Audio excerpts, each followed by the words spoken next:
I was yelling to God, "You are not a just God. You don't care what is happening to me. I'm so sick and tired of my life."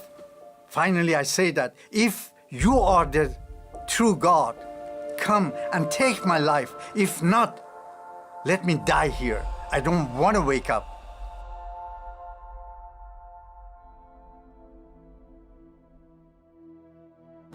Iran before the revolution, it was really a quiet country, very peaceful. When the Islamic revolution happened in 1979, I left Iran and moved to Denmark. The very first day when I came to Denmark, it was snow falling, cold, very cold. And I was sitting in my room all alone, crying, really crying, literally crying, and called my mom. I said, "Mom, I want to come back home. I really want to come back home. I don't want to stay here. I cannot stay here. I will die here." And she said that if you come here, you will die here too, so you better stay there. I tried to feel the loneliness by making myself busy and making money. I had a house in Bali, Indonesia. Didn't make me happy.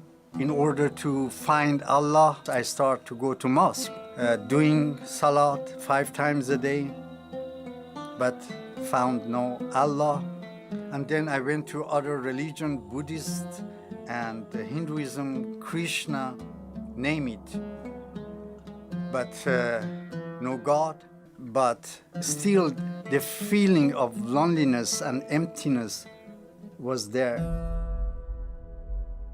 My neighbor back in Bali, Indonesia, they were really unbelievably nice and loving. The first day, they knocked my door and came with food and tried to make friendship with me. They also tried to get me into church. Church for Muslim is a hidden place. The more I turned them down, the more they loved me purely, unconditionally. And finally, I gave up. I said, "Okay, and I want to see that what your Jesus want to do to me. Can he get me out of this misery?" When I came in the church, I saw this guy. Now he told to whole congregation, 4,000 people, "You will be touched by God in different way." Everyone was touched, but not Ibrahim. Nothing happened. And I was telling to myself that, "Ibrahim, you are a very, very bad guy. That's why God is not touching you." But the more I turned him down, the more he loved me. I mean, it was really a strange love. So finally I said, "Okay, your Jesus couldn't do anything today. Let me see what he want to do to me tomorrow." And next day, exactly the same way. And this time I was really furious. I was really angry with myself, and I was angry with God. And I was so angry with God that I went right in front of the pulpit and lay down as dead man. I was yelling to God, "You are not a just God. I'm seeking to find you for years and years, but it seems that you don't care. If you are the true God, come and take my life. If not, let me die here. I don't want to wake up." After 10 minutes, I heard a voice, "Ibrahim, you don't want your life? I will take your life for my glory."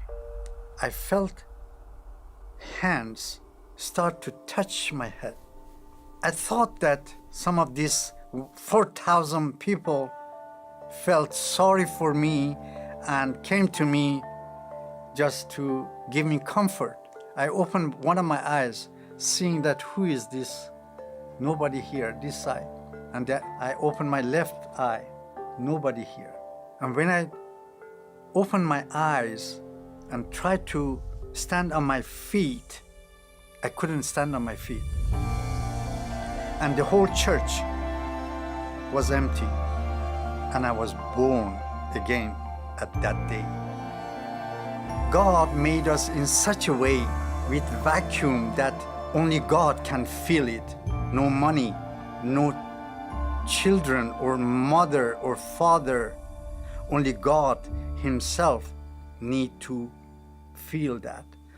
And this same Jesus is now visiting Muslims. Before the revolution in 1979, Iran had only a handful Christians. 35 plus years after the revolution, we have more than 2.5 million Iranian Christians. Years after I become Christian and my view of Jewish people changed dramatically. I love them with all my heart. I respect them highly. We, the Gentiles, we grafted in to the tree, but they are the branches. I truly believe that God has a still plan for Israel. And my advice to Christian, do not give up. Keep on loving people. You don't know what is happening. The Jewish or Muslim, they turn you down, but don't give up. You don't know what is happening in their heart. You have to be patient. You are dealing with human soul, and continue to love people unconditionally. I am one for Israel.